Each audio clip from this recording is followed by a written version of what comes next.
Judicial Council. Because Obaseki was not comfortable with those who were recommended, he refused to swear them in. He compelled about 5 of them to do his bidding and swore those people in and refused to swear in 3. So we found a situation where the entire organs of government, the legislature, is in the governor's left pocket, the judiciary is in his right pocket. But the only thing he does not have in any of his pocket is the police. And that's why they are crying blue murder. The immediate past commissioner of police was there at the airport where that incident took place.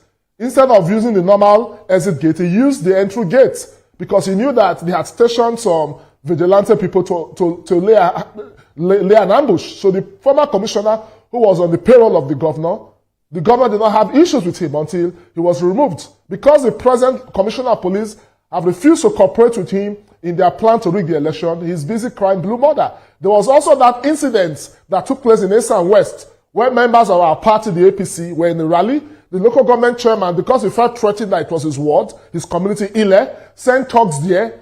They injured a whole lot of them. And of course, those photographs are in the social media. A married woman was even assaulted physically and injured.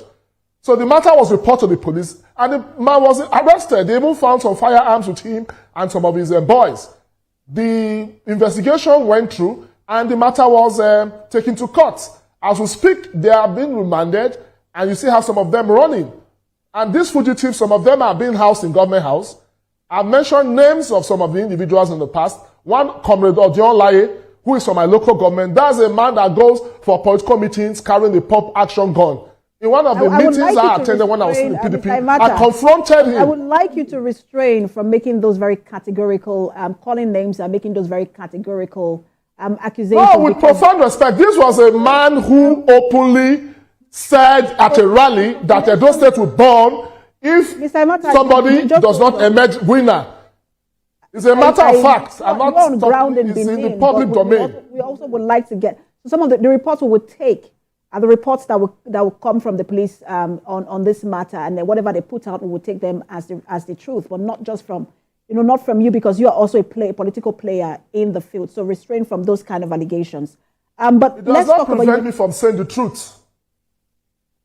Well, it cannot be verified, so I would not let you say that on this platform until it is verified by the police. It is your viewers that will now go on the social media to verify if what I'm saying is true or not. Not you as the anchor. We don't get our reports from social media either. But let's move on with the conversation. I was talking about how the allegations go both ways, and you already started speaking to that. But I also wanted to ask you: are you willing to also put your supporters in check as well, making them understand the impact or the importance of the peace accord? No, certainly we always try to encourage members of our party to play according to the rules.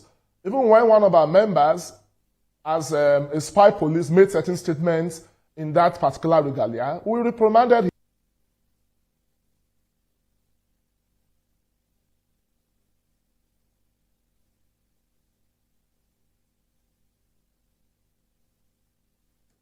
Mr. Andrew Emwanta, do we still have you on?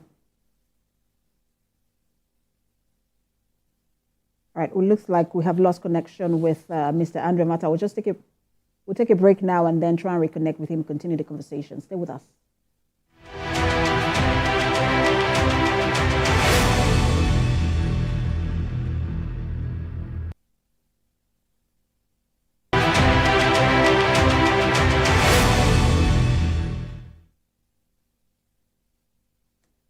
Thanks for staying with us. We've been speaking on Edo elections, and we'll be speaking with the former Commissioner for Information in Edo State. He's joining us from Abuja, from our Abuja studio, Mr. Andrew Emwanta. Thank you so much for staying with us. Thanks for having me. I was asking you about ensuring that your supporters also understand the importance of following through with the peace accord, and you were speaking to that before we lost connection with you. Yeah, thank you. As I was saying, I said we have always informed our supporters of the importance of staying with the rules and playing according to the rules of, engagement as far as this election and the electoral process is concerned, particularly now that we're in the final moments of our campaign. And just to say that even when one of our supporters wore a police spy uniform and made certain statements, Of course, we did our own internal reprimand, even when the police made certain statements concerning it. And he was compelled to tender an unreserved apology and assured that he would refrain from acting in that particular manner. So as a political party, we tried not to do anything, much as in most of these incidents of violence, we are at the receiving end. And even when a member of the APC campaign council, precisely the Deputy Director General of Media, Olu Martins, made certain threats that members of our party will be assaulted, the only thing we did was to report the matter, to the police. And as we speak, he's undergoing criminal prosecution. He's on bail and undergoing criminal prosecution. So as a party, we'll continue to play according to the rules. We'll continue to be peaceful because we have signed to an agreement by the National Peace Committee to be peaceful and to accept the outcome of next Saturday's election. And as the ruling party at the federal level, we want to play according to what the law says and we will lead by example.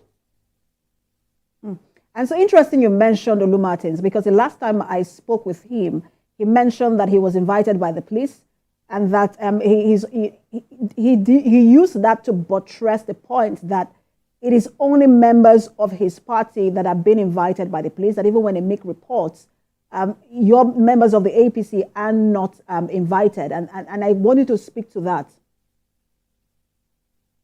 Yeah, thank you. I did say that even when our member, Blessing Agbomere, made certain statements wearing the spy uniform, he was apprehended by the police. He was made to give an undertaking, which gave birth to that letter of apology that we all saw in the media, both real media and in the social media. So I don't think what Olu Martins said is true, because he didn't say that he didn't commit an offense. Yes, he admitted he committed an offense. It's only when you commit an offense that you'll be apprehended. There's no instance where an APC person was said to have committed an offense and the police turned a blind eye or looked the other way. So it's sad that PDP is always in the Mr. Emwanta, you know that it's quite different because the reason that Blessing Agbomere was invited is not because of what he said majorly, because he said that in uniform. That's why he was invited. It's different from being invited because of what he said. No, with profound respect, if you commit an offense, right, making a statement wearing the police uniform, I don't know the particular provision of the Police Act that criminalizes it, but if it's an offense he has committed, the police have invited him. So I think it's better we allow the police do their work. You see these people, they were happy, they were celebrating. When Blessing Agbomere was arrested, in one breath they were celebrating, but in another breath they are complaining that members of their party who have allegedly committed a criminal offense should not be arrested by the police. So for me, PDP is just pushing was it not because of because, I mean, even if you support a particular party as a security agent, you're not allowed to publicly display it. Many would say that, look, perhaps he was invited because of his partisan politics and not necessarily because of the statement he made. He was invited by the police because he's not above the law, right? And there was no protection on our part as a party, because we feel that whoever commits an offense should face the full wrath of the law. It does not matter whether you are a PDP member or an APC member. That is the position we have taken as a campaign council. So the fears that the PDP is expressing goes beyond just security. I want to take a statement by their chairman, Isaac Bemi, who had earlier raised alarm over the deployment of Dr. Anubum Onoha as the resident electoral commissioner for Edo State. And then he says that, Onoha is an associate of the former governor of Rivers State, Nyesom Wike, and that's, concerning for them. And I want you to also get your thought, because they are worried about the impact of that on the outcome of the election. I mean, I will not go into the details, because that allegation, the FCT minister addressed it yesterday on a live program on Channels TV, where he actually said, yes, even if it's somebody related to me, but this was the same group of individuals, that's the governor of Edo State, who was complaining about it. And I think what the chairman did was just to re-echo it. And the candidate came to see him twice in Abuja. This person was appointed over 1 year ago.